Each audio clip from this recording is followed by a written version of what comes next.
श्री स्वामी समर्थ स्वामी महाराज तुमच्या सर्व चांगल्या इच्छा पूर्ण करो ही स्वामींच्या चरणी प्रार्थना करते आणि आजच्या या नवीन व्हिडिओला सुरुवात करते।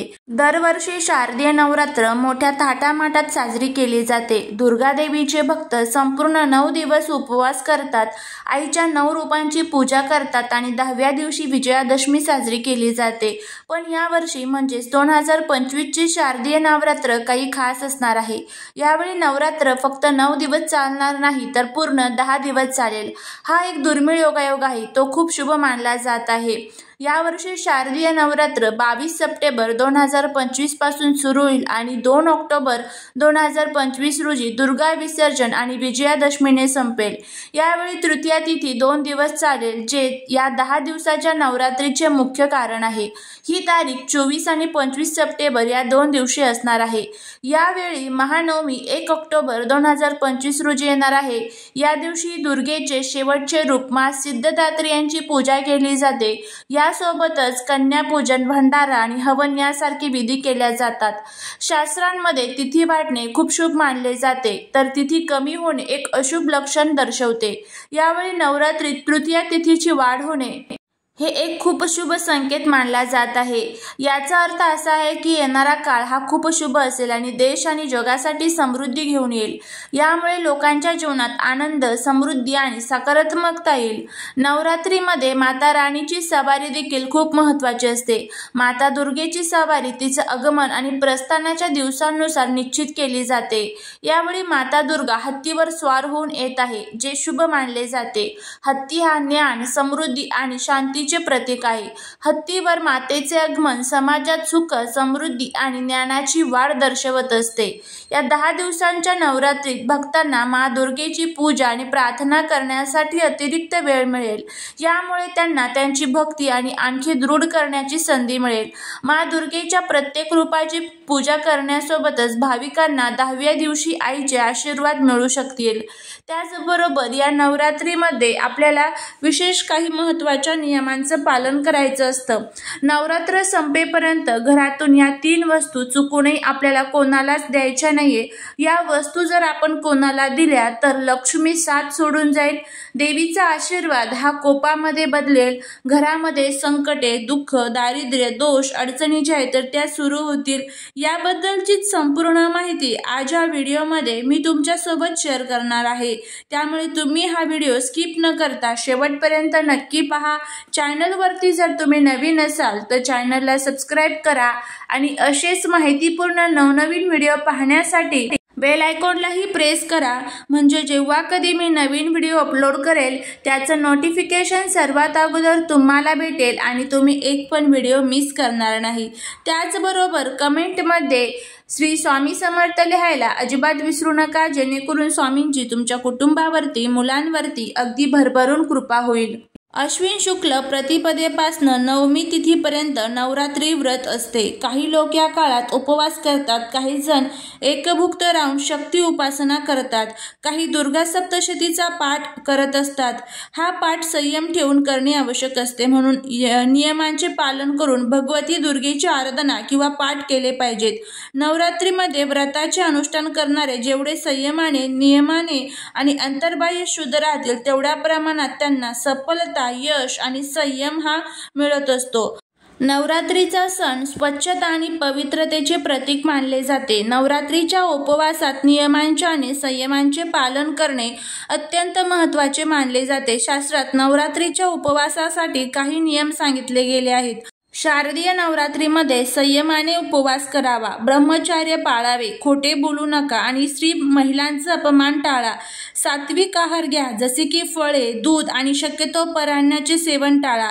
दाढी, केस कापू नका आणि पलंगावरती झोपू नका। या काळात लवकर उठून पवित्र स्नान करावे आणि दारू, तंबाखू, मांसाहार यापासून वर्ज्य राहावे। सात्विक भोजनामध्ये तुम्ही फळे, दुग्धजन्य पदार्थ, बटाटे, भोपळा, रताळे, दुधी भोपळा यासारखे यासारख्या पदार्थांचे सेवन करू शकता। मसालेदार पदार्थ, जड अन्न, मांसाहार यासारख्या पदार्थांपासून आपल्याला लांब राहायचं आहे। शक्य असल्यास इतरांनी तयार केलेले अन्न शक्यतो करून या काळामध्ये आपल्याला खायचं नाहीये। या कालावधीमध्ये आपल्याला शरीर हे एकभुक्त ठेवायचं असतं, त्यामुळे घरामध्ये 9 दिवस ब्रह्मचर्याचं पालन हे झालं पाहिजे। देवी 9 दिवस सूक्ष्म स्वरूपामध्ये आपल्या घरामध्ये निवास करत असते। आपण तिची खूप उपासना करतो, सेवा करतो, पूजा करतो, प्रार्थना करतो। त्यामुळे या कालावधीमध्ये जर आपण देवीची उपासना व्यवस्थित नियमांनी जर केली तर त्याचं फळ हे नक्कीच आपल्याला आणि आपल्या कुटुंबाला मिळत असतं।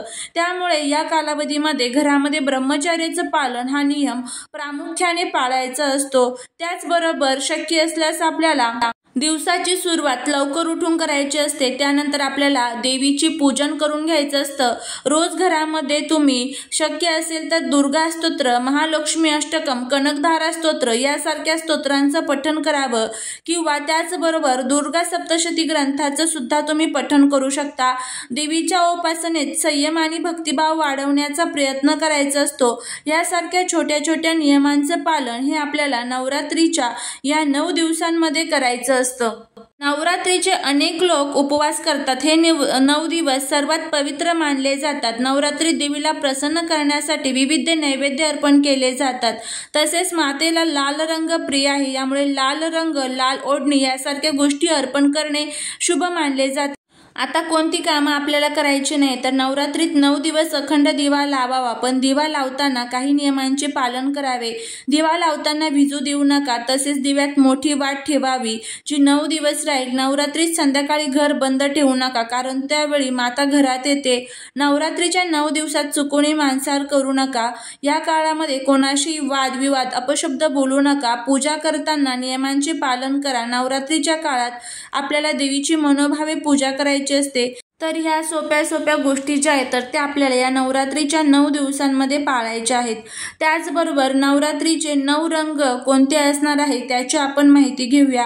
त्यामध्ये सर्वात पहिला जो रंग असणार आहे, पहिल्या दिवशी असणार आहे पांढरा रंग, दुसऱ्या दिवशी लाल रंग, तिसऱ्या दिवशी निळा रंग, चौथ्या दिवशी पिवळा रंग, 5व्या दिवशी हिरवा रंग, 6व्या दिवशी राखाडी रंग, 7व्या दिवशी केशरी रंग असणार आहे, 8व्या दिवशी मोरपंखी रंग असणार आहे, 9व्या दिवशी गुलाबी रंग असणार आहे।